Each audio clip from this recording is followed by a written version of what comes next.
Good morning. I'm Debbie Payne, Regent of the Abigail Phelps chapter of the Daughters of the American Revolution. One of the main objectives of our society is historic preservation. Today, our program is about some of our local history. We gather here in beautiful Eno Memorial Hall. It's on the historic registry, and it's so rich in architectural design and detail. This building and the land on which it stands was a gift to the town from an Abigail Phelps chapter charter member and early regent, Antoinette Eno Wood. And this is a portrait of her. Mrs. Wood's generosity and commitment to her community made it possible for the people of Simsbury and our chapter to enjoy activities and programs here for over 80 years. We are grateful and proud to hang her portrait in this place of honor. We are delighted to have some members of the Eno family with us today. It is my pleasure to invite our friend Jackson Eno up to introduce his cousins, one of whom will be our guest speaker. Jackson?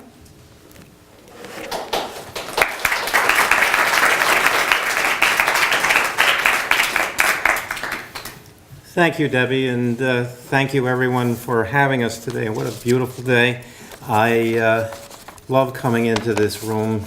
It reminds me of the way the whole building used to be years ago, and it's so nice to see all of the furnishings and everything in pristine shape.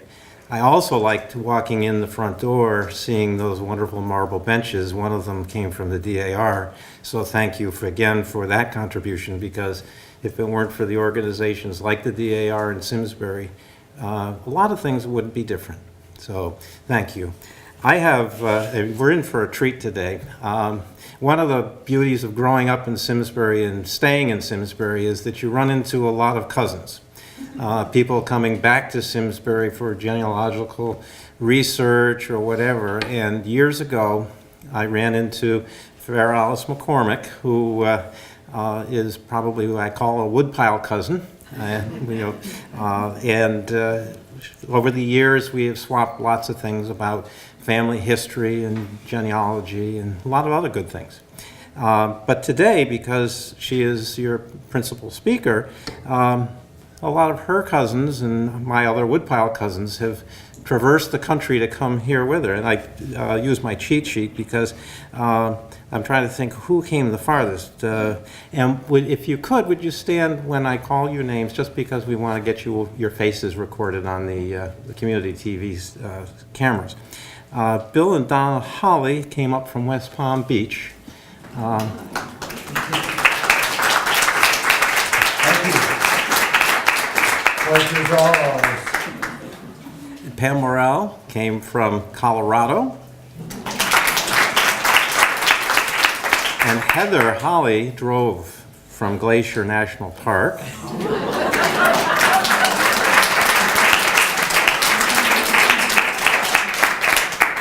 And Lisette Rimmer, who is a native Connecticut person, only had to come from Pomfret. I think I didn't miss any other cousins. If you are, raise your hand. But as I say, you're in for a treat, because I know Fair Alice has worked a long, hard time on putting together, I think, an amazing story for you. And I, for one, am anxiously waiting to hear it. So I'm going to get out of the way and introduce Fair Alice McCormick.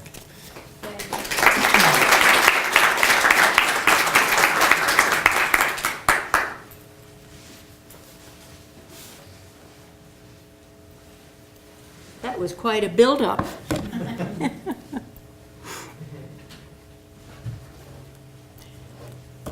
Where's Debbie? Okay. Madam Regent, ladies, and special guests, I am delighted to be here today. Thank you so much for inviting me. Some months ago, a hint was dangled by Jackson Eno that I might share a few memories of my Simsbury relatives, because, to my surprise, it seems I have become one of the oldest members of my branch of the family. What started off as a brief 5 or 10-minute talk somehow expanded into a full-fledged illustrated program. And speaking of illustrations, there wouldn't be any if it weren't for the patience and expertise of my cousin Lisette Reimer, who spent a whole day scanning the pictures I laid out on our dining room table. Thank you, Lisette. I am not a public speaker, but I am a direct descendant through my mother's side of Amos Richards Eno and his wife, Lucy Jane Phelps Eno.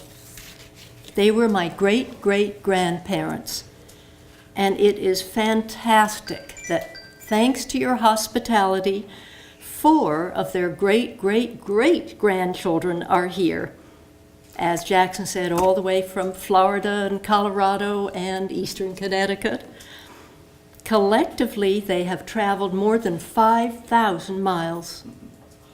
It touches me to see the strength of family ties, and yes, it adds just a wee bit of extra pressure.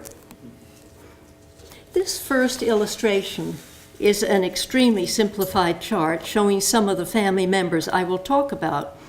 Also, how my cousins and I fit in. Heather, Bill, Pam, Lisette, and I'm over on the bottom right. It's a little small, I'm afraid, to see. Ever since my mother died in 1986, I have been the happy owner of papers, pictures, and objects connected with the Enos. I have considered what to do with these things, especially 2 that can be traced back to a specific ancestor. And today I have brought them to donate to the DAR's collection. The first is a pair of opera glasses belonging to Anna Maria Eno, 3rd child of Amos and Lucy. Her monogram is on them, and they're in the original fitted leather case, well worn and dating from about 1860. Anna Maria never married, and I like to think that music and opera filled a large part of her life. The second object is a gold watch and chain, a demi-chronometer made by Henry Capt of Geneva, circa the 1850s, which belonged to Lucy Jane Eno herself. It too is monogrammed and in the original box, and I have had the watch restored to working order. I wound it this morning and it does work.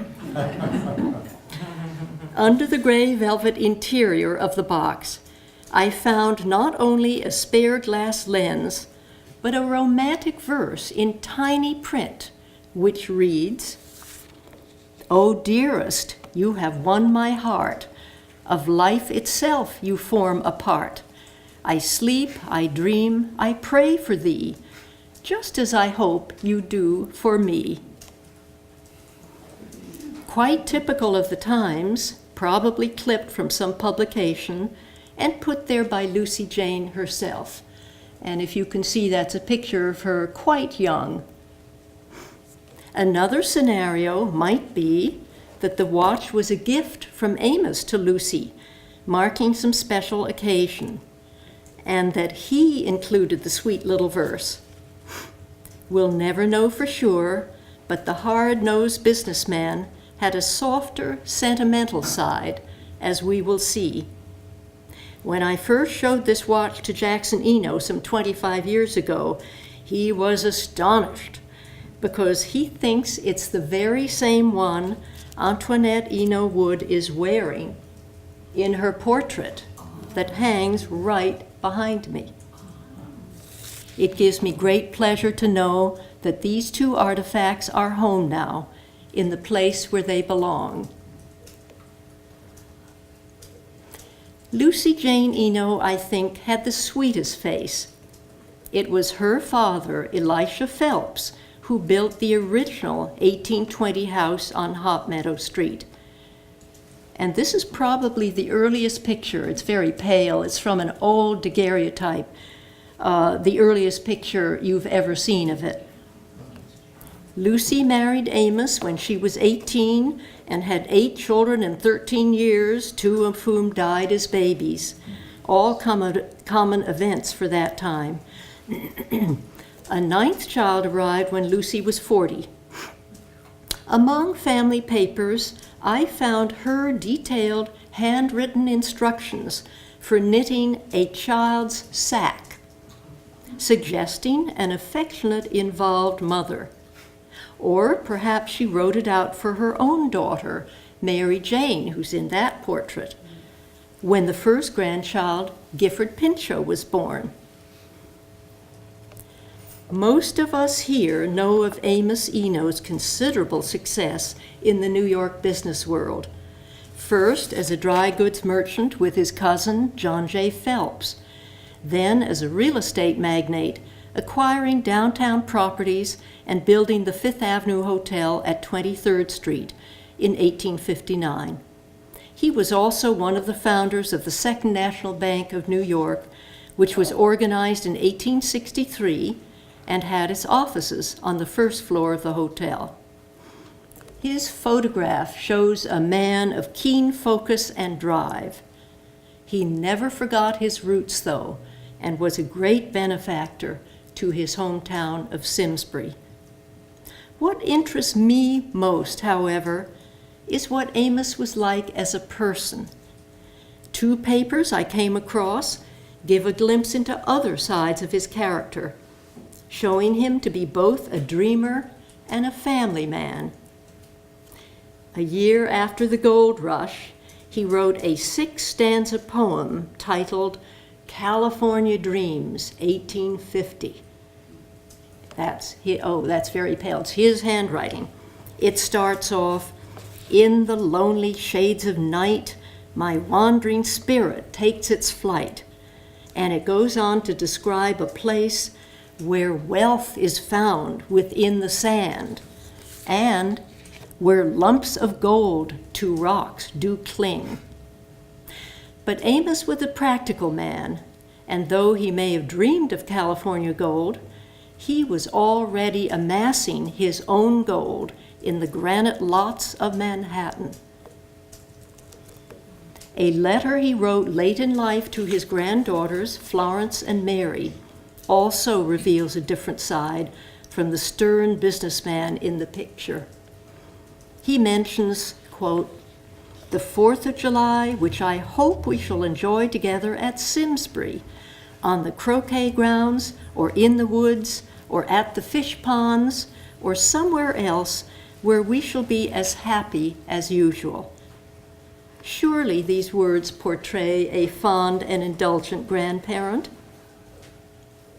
Amos and Lucy's 5th child was the formidable Antoinette Eno Wood, also a generous benefactor to the town. She was known variously as Antoinette or Nettie, but my family always referred to her as Aunt Tetty. Her father lived a long life of 87 years, 3 months, and 3 weeks. Aunt Tetty outdid him by dying just 9 days short of her 88th birthday. During my childhood, her name came up frequently. Aunt Tetty this and Aunt Tetty that. I was too young to pay much attention, but one thing I sensed from the slightly hushed tones was that when she married at age 28, a man called Charles Boughton Wood, who was 20 years her senior and only 12 years younger than her father, Amos was not pleased. Antoinette had a close friend in the person of her cousin, Mary Montgomery, and her letters to Mary shed some light on the subject. Early in 1870, she confessed, "As for Charlie, I love him more and more each day. It's impossible for me to love anyone else as I love him, and I can't give him up. I shall marry him. I shall wait a while and then, if there is no other alternative, will give up everything for him. They were wed on October 29, 1870. 6 months later, Antoinette again wrote to Mary, who had been traveling. You have been exploring a new country and adding to your little family, and I have been overcoming obstacles and persevering in my own way until now I am the happy wife of my darling Charlie. As was the lover, kind, devoted, anticipating and gratifying every wish, so is the husband, only perhaps more so. No, Mary dear, I'm not disappointed in him. We were married in Simsbury, standing in the parlor where my mother was married. Then, in a week, we came to our little house here, where Charlie had everything ready for me, servants, provisions, flowers, etc., as though we had always lived here. It is 311 Madison Avenue, just below 42nd Street, and here we have been all winter. All the family came to see me, but Father. I have only seen him twice since I was married. One wonders why Amos objected so adamantly to Charles Wood, who was engaged in his family's successful carriage-building business, which had supplied carriages to 3 U.S. presidents, Abraham Lincoln, Andrew Johnson, and Ulysses S. Grant. He also served as an officer in the New York militia.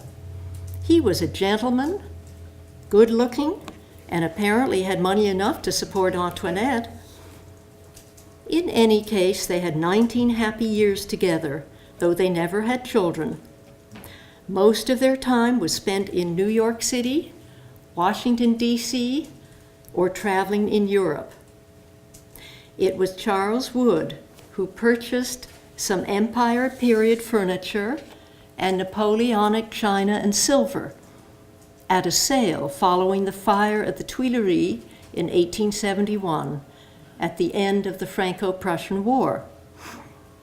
He died in 1889, almost 10 years before Amos died, and Antoinette was devastated. She wrote her feelings to her cousin Mary, quote, "Father wants me to go to Connecticut with him. Then I must decide what to do about my house. I want to be free this winter, to travel about and have constant change. Each day I feel more keenly what I have lost. No woman ever had a more unselfish, devoted love than Charlie gave me, and no woman ever needed it more." She assuaged her grief by traveling and visiting friends and family. She dutifully took care of Amos as he grew older. A letter from Amos's sister says, quote, "You have been an angel of light to your father for many years. I shall remember, as long as I remember anything, how pleasant you have made the Simsbury home for him, and always your attentions have been most kind and tender." After Amos Eno's death in 1898, Antoinette made some alterations to the house and called it Eaglewood. She hired Frederick Law Olmsted to landscape the grounds. What had once been a substantial farm became a magnificent estate. The whole town was invited to her 4th of July parties, and occasional evening dances were held for the young people. Perhaps because she had no children of her own, Aunt Tetty enjoyed having her teenage relatives visit. She kept a house in New York City, and in the spring of 1900, invited a young cousin from Philadelphia there, Alice Mumford. Alice's illustrated thank you letter describes the gorgeous time she spent. And while I read a bit of the text, please pass the letter around so you can all see her heavenly drawings. This dates from 1900 and is protected. The letter says in part, quote, "I am still in the dreamy wonderland of New York. Visions of canopied beds, Japanese Sapphos, and Sherlock Holmes. Memories of beautiful music and long, long halls with a little pink lamp burning at each end. Through all these things, your kind self is the best thing of all. And I am now at home, tired but happy, thanking you, my dear cousin Antoinette, many times over."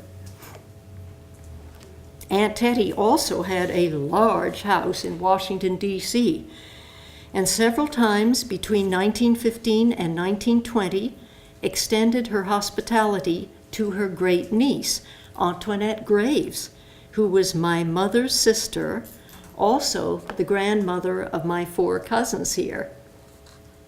In her later years, Antoinette Graves wrote wonderful memoirs, and this is how she described those visits to Aunt Teddy. Quote, "I spent part of the year at home with my parents and part of the winter with Aunt Teddy in Washington, which was much more fun. She always had people for lunch on Sunday, and I was allowed to invite friends. She gave a big party for me at Rauscher's each year, with orchestra and ice cream and no smoking signs. She was a great, good sport." Every family has its shadow side, and Aunt Teddy's adored younger brother, John Chester Eno, brought disgrace to the Eno name in 1884. Even as a boy, he had a spoiled and impatient look about him. He was 4 years old in that picture, and he may well have been spoiled because his next older brother had died at 7 months and his younger sister at 2 years. So he was the baby of the family for 10 years, until a final son was born in 1858. He's age 8 in that picture. Amos made John Chester president of the Second National Bank of New York, though he was hardly qualified for the position. The young man started speculating on Wall Street and used bank funds to cover his shortcomings to the tune of $4 million. Rumors spread, then there was a run on the bank, but unlike the 2001 Enron disaster, the monies were fully replaced by Amos himself and the bank directors, and no investor suffered a loss. Amos banished John Chester to Canada, and his wife and children followed.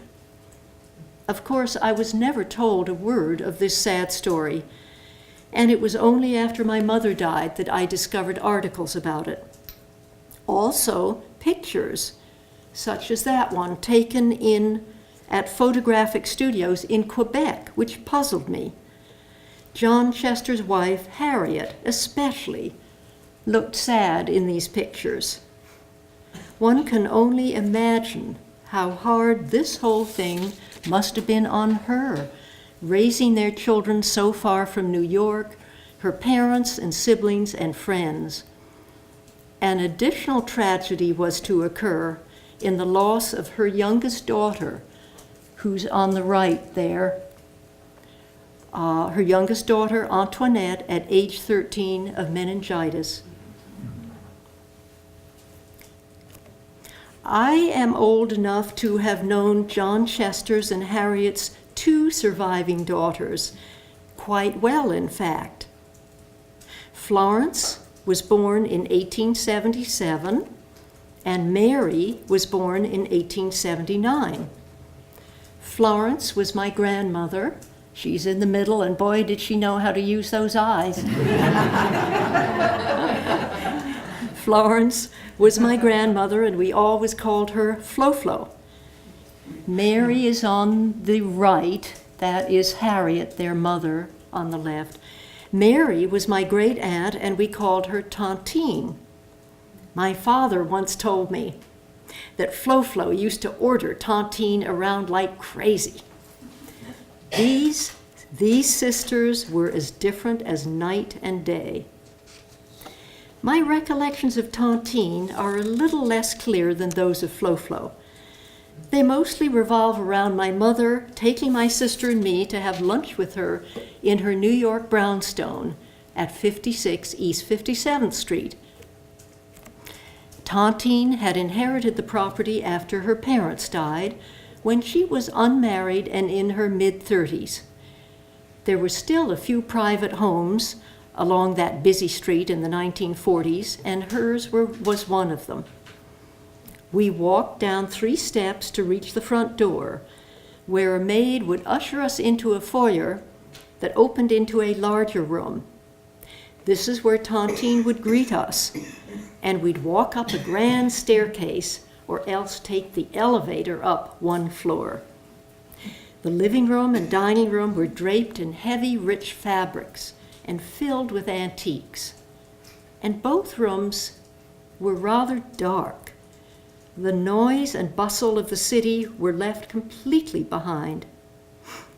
I remembered nothing about the food, but our mother had admonished us to be on our best behavior and to use our best table manners. We embarrassed her one time by shouting, "Butter!"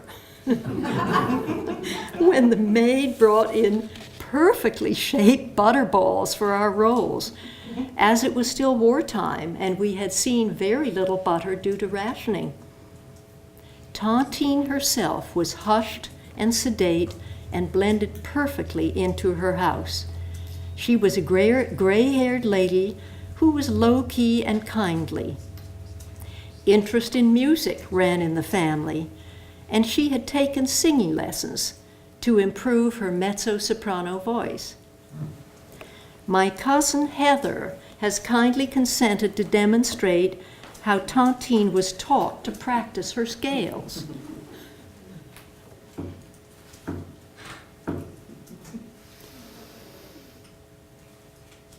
Do, re, mi, fa, sol, la, ti, do.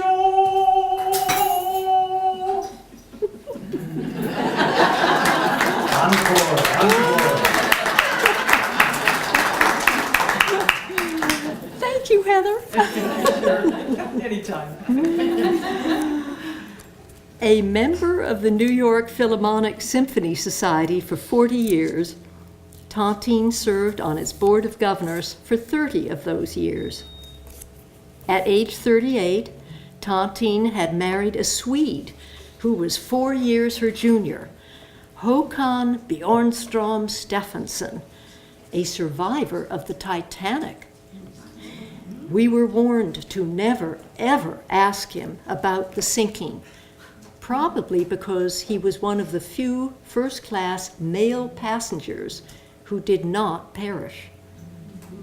The story went that he was in the water for quite a time before climbing into a half-empty lifeboat. When he came to our apartment every year for Christmas lunch, he kissed each lady hello, and I hated that his mustache not only tickled, but reeked of cigar smoke. It was not until decades later, while going through some old letters, that I discovered Tontine had been my mother's confidante during her teens and 20s. Apparently, they had a special close relationship, and my mother wrote her about her various beaux using purple ink.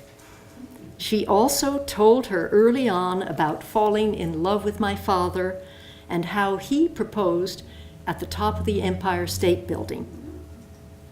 My parents were married in 1933 during the depths of the Depression at a small family gathering at 56 East 57th Street. 20 years later, when Tontine died, she left my mother many of the family papers and pictures, all neatly dated and identified. She obviously was interested in genealogy, despite having had no children of her own. If Tontine was quiet and sedate, Flo was the polar opposite. She was restless, outspoken, judgmental, and supremely self-confident. Had she lived in this century, she might well have been CEO of a major corporation.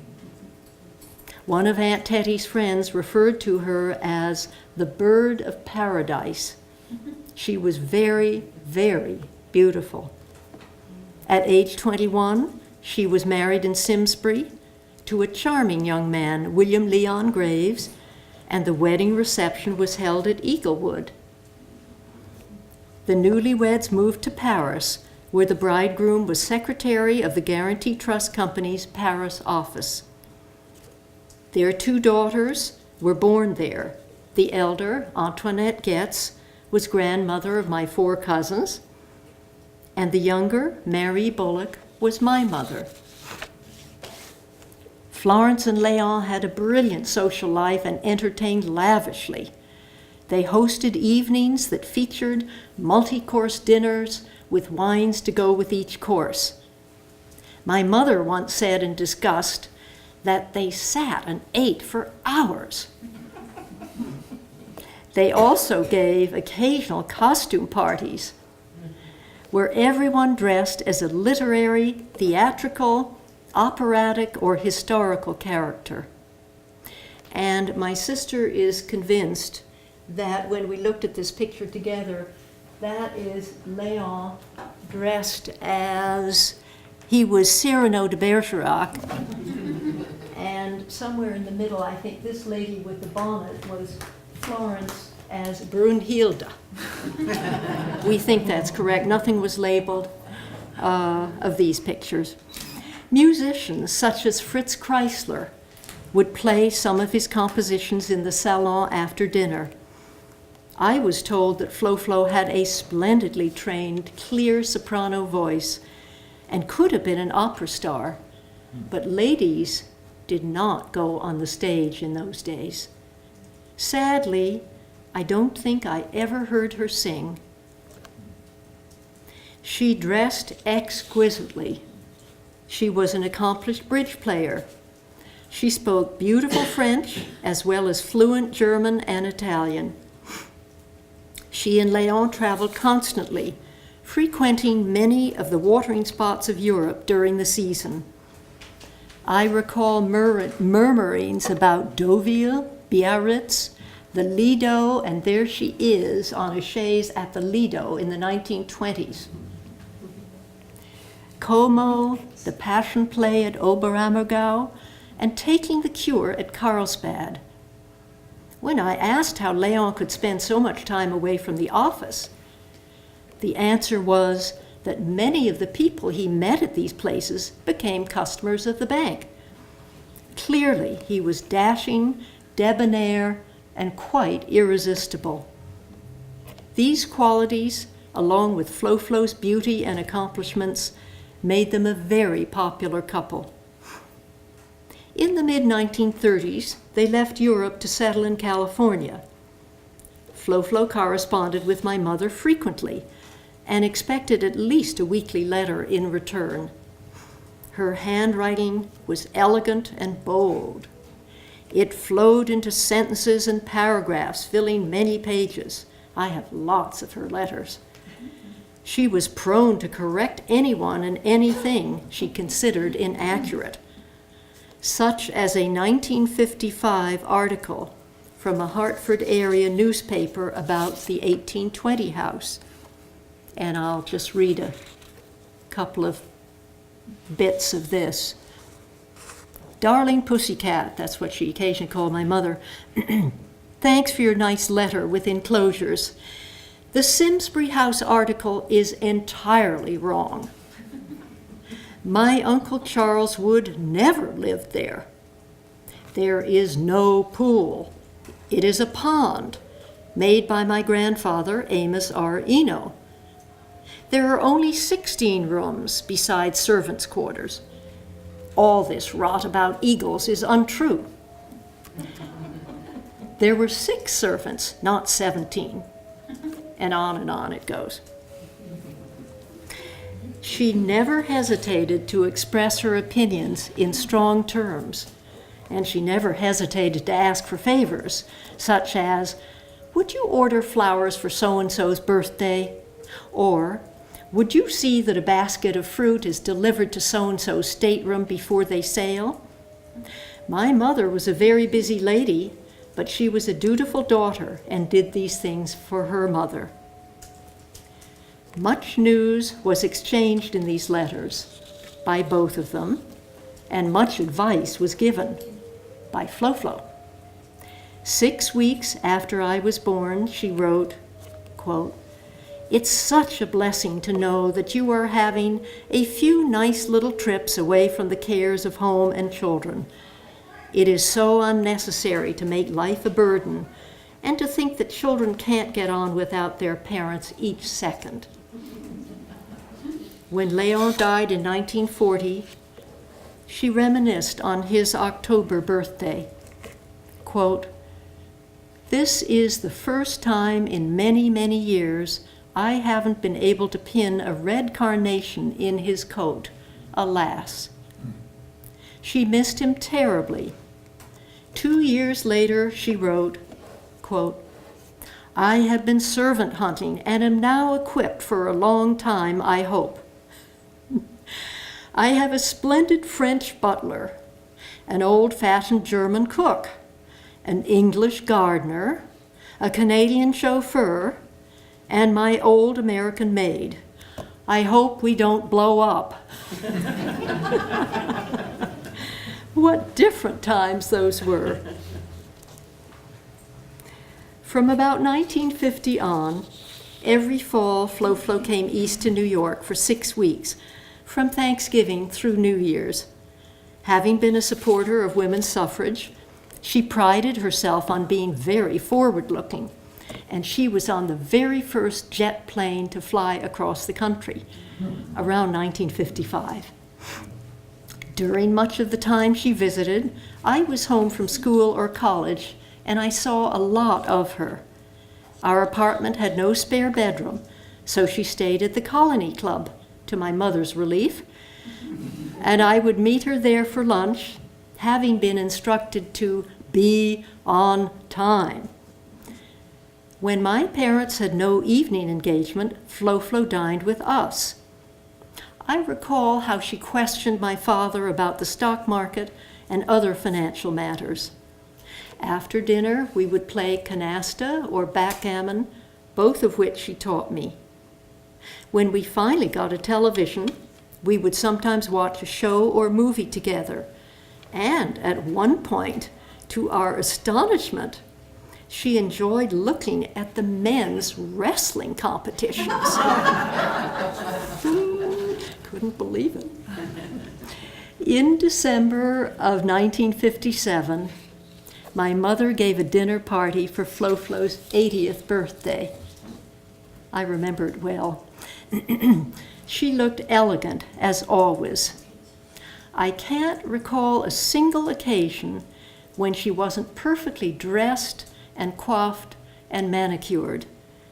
After the meal, she often smoked a cigarette, using a long, slender cigarette holder that she drew out from her purse. I used to think that was incredibly sophisticated and wished I could blow perfect little smoke rings the way she did. She exuded style and taste and mature beauty through her last years. Sadly, she missed coming east for my wedding in 1960. She had purchased some yards of a lovely flowered silk material, but her health declined, and the fabric was never made into a dress. Of all my grandparents, I probably knew her best. I loved and admired her with occasional little prickles of fear. She was indeed a grande dame. Reflecting on my talk today, I'm struck by how much information has come from primary source material. Papers that reveal both the joy and sorrow, the success and even scandal that made up these Eno lives. In closing, let me urge anyone who might have boxes or closets or attics full of old family stuff. Please, please don't throw it away. Even if you can't cope, some member of a future generation might be interested in it. The information old documents contain is irreplaceable. Letters especially can give glimpses into what your ancestors were really like. So hang on to these precious pieces of the past.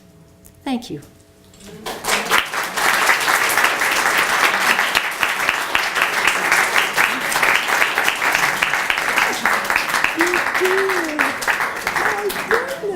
From your cousins. Thank you, cousins.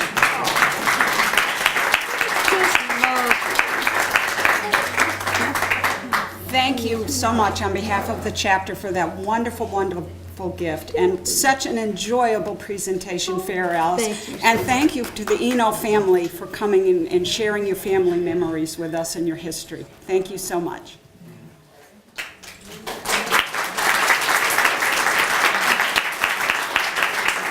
Funding for Simsbury Community Television is provided in part by contributions from viewers like you. Thank you.